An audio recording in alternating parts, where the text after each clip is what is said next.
Hello, my dear friends. Very good morning. Today we are going to start the new read number 2 from the chapter.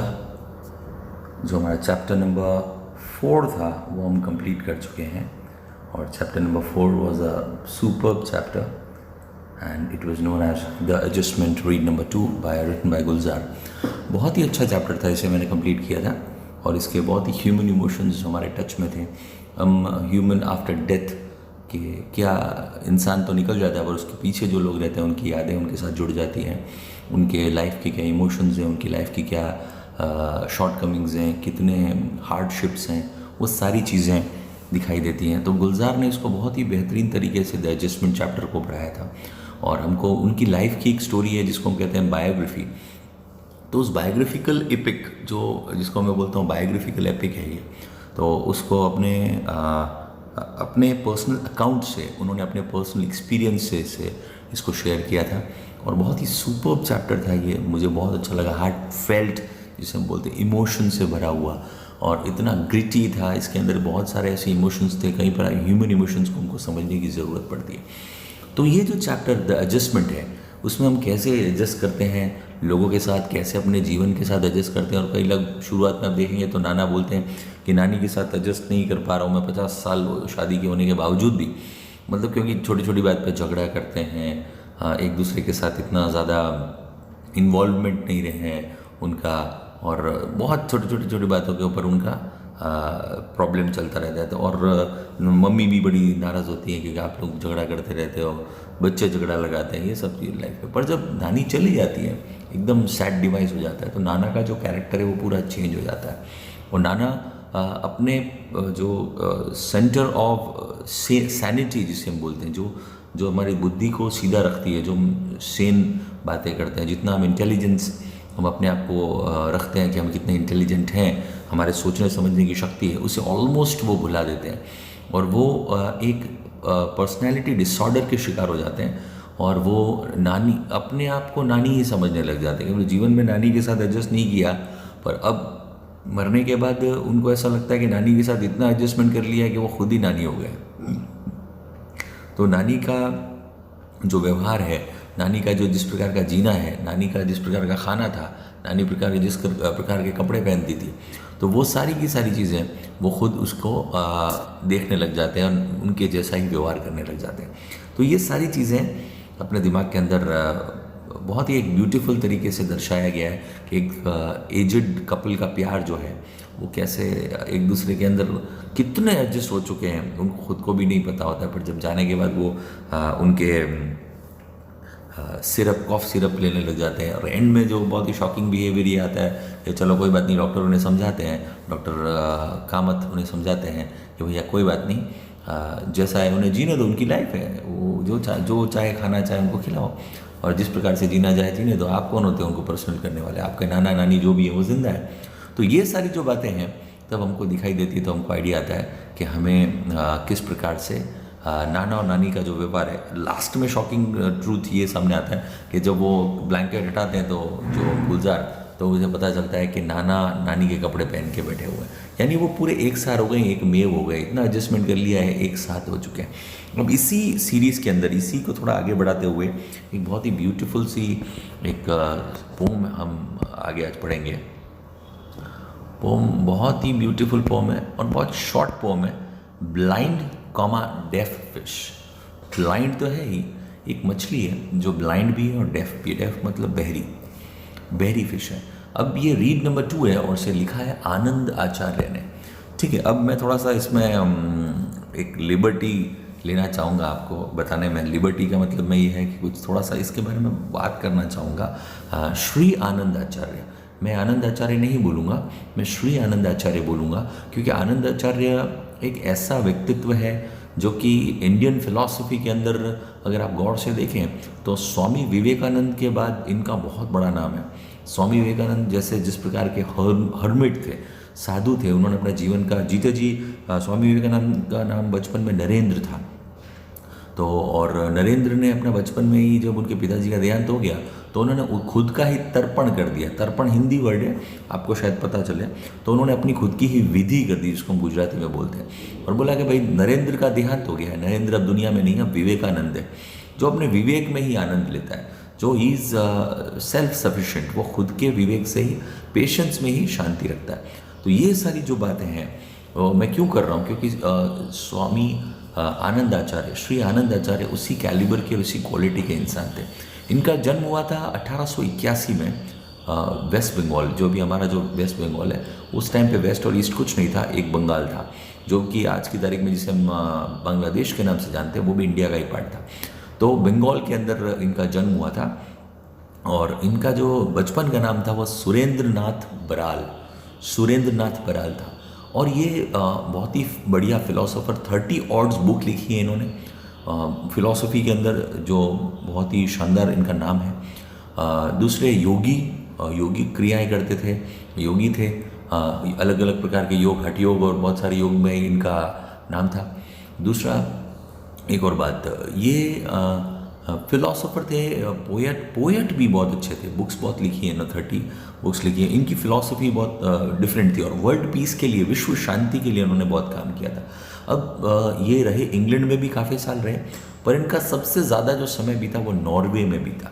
और Norway में एक पहाड़ है Stratton, उस पहाड़ के ऊपर इन्होंने अपना काफ़ी सारा समय बिताया। मतलब इनकी डेथ हुई 1945 में, 1945 में डेथ इनकी नॉर्वे में हुई।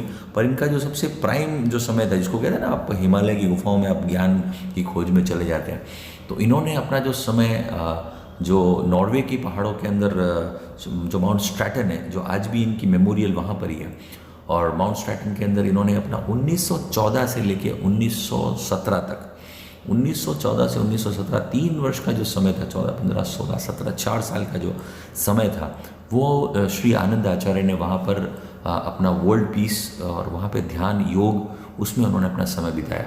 तो इनको जो भी अपनी योग शक्ति और जिस प्रकार का इनका नॉलेज था, और ये लोगों के बारे में जो लोगों के अंदर शांति का प्रचार प्रसार जो करना चाहते थे, उसकी शुरुआत वहीं से हुई।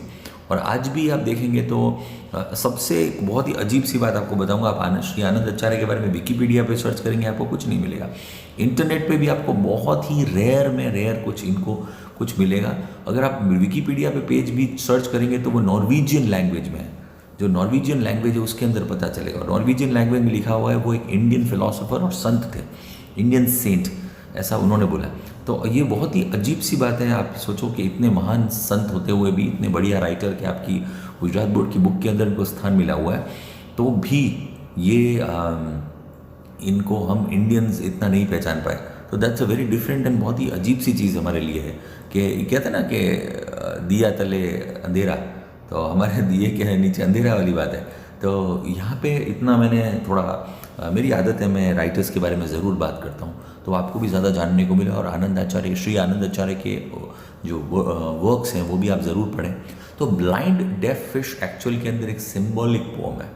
सिंबॉलिक पोम का मतलब है जो कि हमको दर्शाती है, किसी चीज़ को सिंबल को बताती है, प्रतीकात्मक, जिसमें किसी चीज़ का प्रतीकात्मक है। ब्लाइंड डेफ फिश एक्चुअल में किसके लिए बोला गया है? ब्लाइंड डेफ फिश, मैं आपको पहले ही इसका खुलासा कर देता हूँ। ब्लाइंड डेफ फिश बोला गया इंसान को, हम जो हैं वो इंसान है, हम ब्लाइंड हैं। ब्लाइंड क्यों है और डेफ क्यों है, हम क्यों नहीं सुन सकते और क्यों नहीं देख सकते, उसका एक रीज़न इन्होंने बताया कि जो बेसिक इंसान है, जो आम व्यक्ति है, वो क्यों नहीं देख सकता है। उसके लिए बहुत सिंपल सी चीज़ इन्होंने बताई है, और बहुत ही बेसिक वर्ड्स के अंदर उन्होंने इस बात को कंक्लूड कर दिया है। इन अ डार्क केव, एक काली गुफा जो है उसके अंदर, वो बोल रहे हैं इन अ डार्क केव, एक काली गुफा के अंदर। काली गुफा मतलब ये एक, अगर आप हिसाब से देखो तो ये यूनिवर्स को बोल रहे हैं।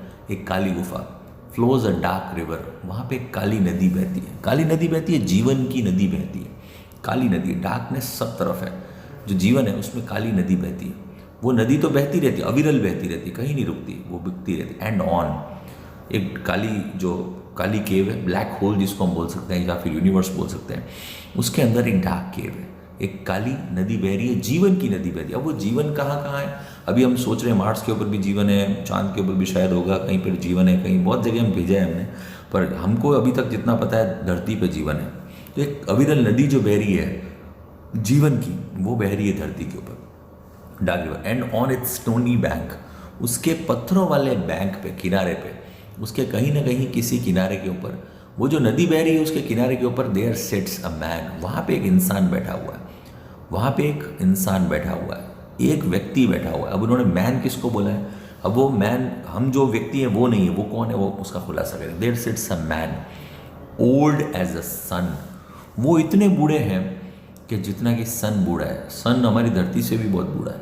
सन एक्चुअल में स्टार है, अगर आपको साइंस में पढ़ाया गया हो तो आपको पता चलेगा, पर वो हमारे क्लोज में इसलिए हम उसे सन बोलते हैं।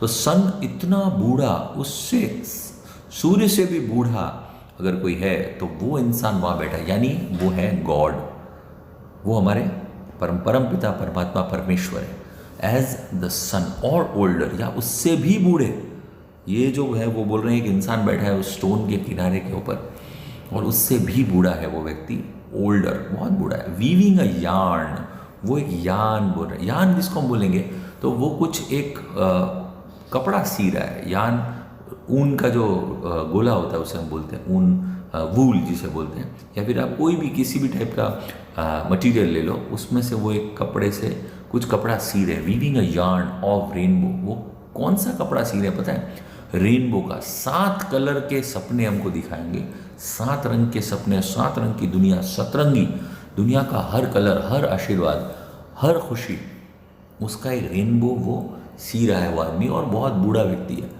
वो उस किनारे पे बैठ के अपना रेनबो सी रहा है। एंड और फिर वो क्या कर रहा है? एंड हमिंग अ सॉन्ग, और एक गीत गुनगुना रहा है।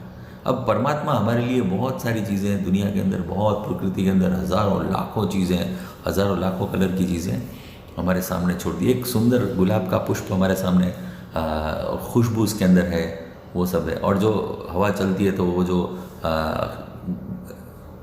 वीट के जो खेत हैं, जो गेहूं के खेत हैं, जो बाजरे के खेत हैं, उसमें से जो सरसराहट आती है वो सुन के, जो कोयल की कूहू है, वो सब, ये सब प्रकृति की हमिंग है, ये नेचर की हम है। हम मतलब गुनगुनाहट।